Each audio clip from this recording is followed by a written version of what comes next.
नमस्कार, स्वागत है आपका एबी स्टार न्यूज पर। मैं हूं आपके साथ। जो है बुलेटिन की शुरुआत करते हैं बड़ी जानकारी के साथ। दिल्ली से खबर सामने आ रही है। आम आदमी पार्टियों की फाइनल लिस्ट जारी। आम आदमी पार्टियों की फाइनल लिस्ट अब जारी हो चुकी है। इस लिस्ट में 38 उम्मीदवारों के नाम शामिल है। नई दिल्ली से अरविंद केजरीवाल उम्मीदवार है, तो वहीं ग्रेटर कैलाश से सौरभ भारद्वाज प्रत्याशी घोषित किए गए हैं। वहीं अगर बात करें कालका जी, तो कालका जी से आतिशी यानी कि मौजूदा मुख्यमंत्री आतिशी को जिम्मेदारी दी गई है, यहां से प्रत्याशी बनाया गया है। तो ये विधानसभा चुनाव को लेकर अब आम आदमी पार्टी की ओर से आखिरी प्रत्याशियों की लिस्ट जारी कर दी गई, जिनमें बड़े बड़े दिग्गज शामिल है पार्टी के। वहीं आपको बताते चले, ये साफ तौर पर तस्वीरें लिस्ट आप देख सकते हैं। और वहीं बाबरपुर से गोपाल राय आप प्रत्याशी घोषित किए गए हैं। महरौली से नरेश यादव चुनावी मैदान में ताल ठोकेंगे। ओखला की बात करें तो अमानतुल्लाह खान चुनाव लड़ेंगे। मीडिया महल से शोएब इकबाल आम आदमी पार्टी के प्रत्याशी बनाए गए हैं। तो ये बड़ी जानकारी दिल्ली से सामने आ रही। विधानसभा चुनाव को लेकर आम आदमी पार्टी ने अपनी आखिरी लिस्ट जारी कर दी है, जिसमें 38 कैंडिडेट्स के नाम शामिल हैं। और लगातार ये तस्वीरें हम आपको दिखा रहे हैं। कालकाजी से आतिशी चुनाव लड़ेंगी।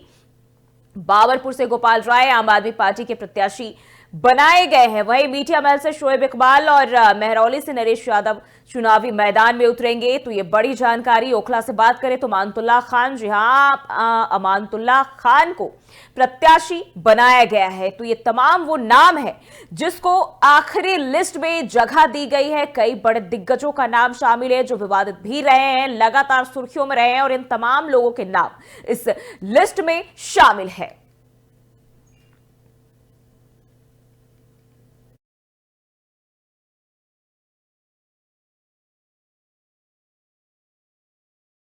दिल्ली में उत्तराखंड बीजेपी संसदीय दल की बैठक, सीएम पुष्कर सिंह धामी बैठक में हुए शामिल। तो ये बड़ी जानकारी। दिल्ली में उत्तराखंड बीजेपी संसदीय दल की बैठक हुई है। मुख्यमंत्री पुष्कर सिंह धामी इस बैठक में शामिल हुए हैं। उत्तराखंड प्रभारी दुष्यंत गौतम भी इस बैठक का हिस्सा रहे। राज्यसभा सांसद नरेश बंसल, महेंद्र भट्ट भी इस बैठक में मौजूद रहे। उत्तराखंड के 5 सांसद बैठक में शामिल हुए। वहीं बताया जा रहा है कई अहम मुद्दों पर इस दौरान बातचीत हुई। तमाम नेताओं के बीच काफी अहम बैठक मानी जा रही, जहां 5 सांसद इस दौरान इस बैठक में शामिल रहे हैं। और वहीं मुख्यमंत्री पुष्कर सिंह धामी की अध्यक्षता में यह बैठक हुई है। आपको बताते चले, दिल्ली में बीजेपी की केंद्रीय संसदीय दल की यह अहम बैठक बताई जा रही है। उत्तराखंड प्रभारी दुष्यंत गौतम, साथ ही राज्यसभा सांसद नरेश बंसल, महेंद्र भट्ट भी इसमें मौजूद रहे। तो आपको बताते चले, बेहद अहम राज्य के विकास के लिए, साथ ही साथ बताते चले उत्तराखंड में निकाय चुनाव भी होने हैं। और ऐसे में यह बैठक काफी अहम बताई जा रही है, जब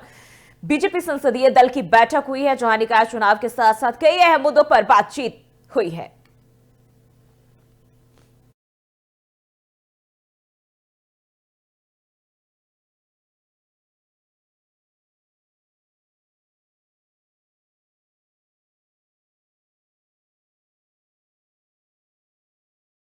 मायावती का बड़ा ऐलान। तो मायावती ने प्रेस कॉन्फ्रेंस कर बड़ा ऐलान किया है। एक देश एक चुनाव पर मायावती ने बड़ा ऐलान किया है। मायावती ने एक देश एक चुनाव का स्वागत किया, जहां एक तरफ वन नेशन वन इलेक्शन को लेकर देश में सियासी माहौल गर्म होता हुआ दिखाई दे रहा है, तो वहीं एक बार फिर मायावती यानी कि बीएसपी ने इसका समर्थन किया है।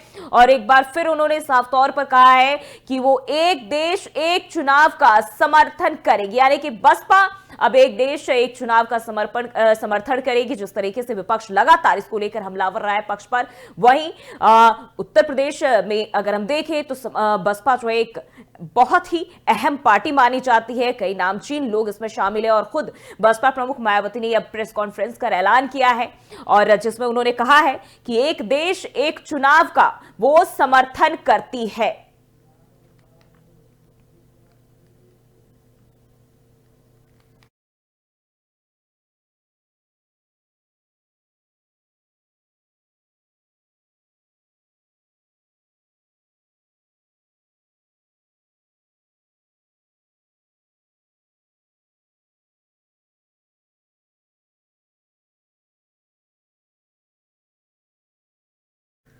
बढ़ते हैं आगे। वहीं संभल में मंदिर के साथ मिले कुएं की जेसीबी से खुदाई, बंद कुएं को पुराने स्वरूप में लाने की कोशिश की जा रही। जिला प्रशासन ने अवैध गेट को भी बंद कराया।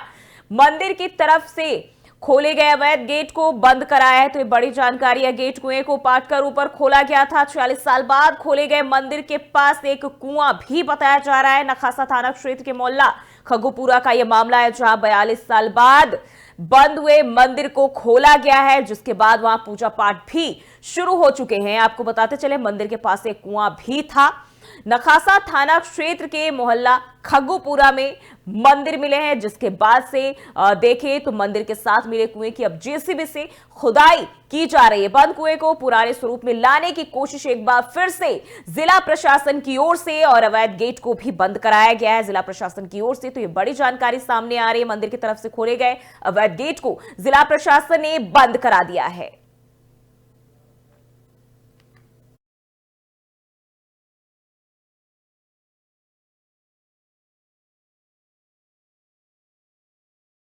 और दिल्ली से खबर सामने आ रही है। सीएम आतिशी ने गृह मंत्री अमित शाह को लिखा पत्र। दिल्ली में रोहिंग्याओं को बसाने का मुद्दा उठाया। आतिशी ने हरदीप पुरी के ट्वीट पर सवाल उठाए हैं। तो ये बड़ी जानकारी, सीएम आतिशी ने गृह मंत्री अमित शाह को पत्र लिखा है और उन्होंने हरदीप पुरी के ट्वीट पर सवाल उठाए। केंद्रीय मंत्री हरदीप पुरी ने साल 2022 में स्वीकारा था। हरदीप पुरी ने स्वीकारा था कि रोहिंग्या को बसाया गया है। स्वीकारा कि रोहिंग्या को केंद्र सरकार ने बसाया। केंद्र सरकार ने दिल्ली में रोहिंग्याओं को जगह दी है। तो इन तमाम चीजों को लेकर आतिशी ने सवाल उठाए हैं और उन्होंने गृह मंत्री अमित शाह को इसको लेकर पत्र लिखा है। तो केंद्र सरकार पर उन्होंने आरोप लगाया कि केंद्र सरकार ने रोहिंग्याओं को दिल्ली में पनाह दी है, उन्हें जगह दिया है।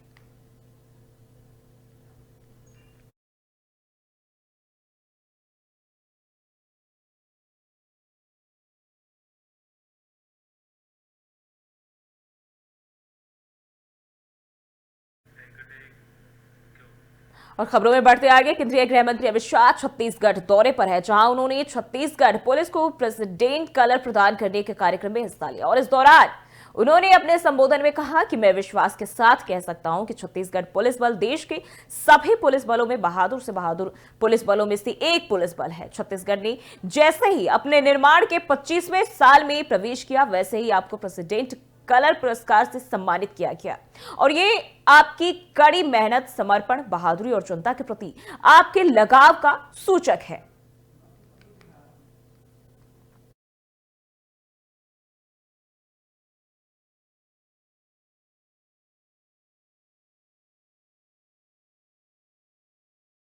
और रुक करते अगली खबर की ओर, केंद्रीय मंत्री चिराग पासवान ने आरजेडी नेता तेजस्वी यादव के माई बहन मान योजना की घोषणा पर निशाना साधा है और उन्होंने कहा कि अब तक किसकी सरकार थी। 90 के दशक को याद कीजिए, इनके ही परिवार का सदस्य मुख्यमंत्री था और उस समय इन्हें न माई याद आई और ना ही बहन।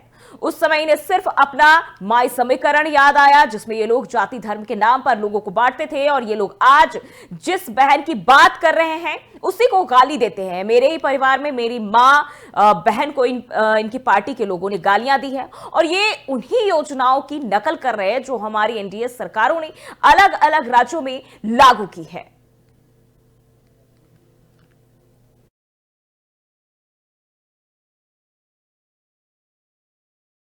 किनकी सरकार थी भाई, बताए ना। 90 का पूरा दशक याद कर ले, इन्हीं के परिवार के दो मुख्यमंत्री थे।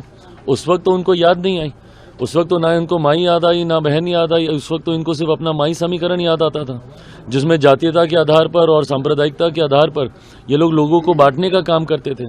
और जिन माई बहन की ये लोग बात कर रहे हैं, जब इनकी पार्टी के लोग उनको गाली देते हैं, मेरे ही परिवार में मेरी माँ बहन को गाली दी गई थी कि नहीं दी गई थी, तो ये लोग उनको सम्मान निधि देने की बात करते हैं, जिनको मौखिक सम्मान देना तो दूर, गाली गलौज ये लोग करने का काम करते हैं। बिहार की जनता इन बातों को अच्छी तरीके से जानती है और ये उन्हीं योजनाओं की कॉपी कर रहे हैं ना, जो हमारी सरकार अलग अलग राज्यों में, जो हमारी सरकार के द्वारा किया गया, एनडीए की सरकारों के द्वारा किया गया। बिहार की जनता जानती है कि जब आप सत्ता में आते हैं तो आपकी भाषा अलग होती है। आज इनको हर कदम पर इनको विशेष राज्य का दर्जा याद आता है। क्यों नहीं वो दर्जा याद आया था जब केंद्र में इनकी सरकार थी और इनके मंत्री थे? क्यों नहीं उस वक्त इन्होंने यूपीए की सरकार में मनमोहन सिंह जी से मांग की? 10 साल तक ये लोग थे ना उस सरकार के साथ।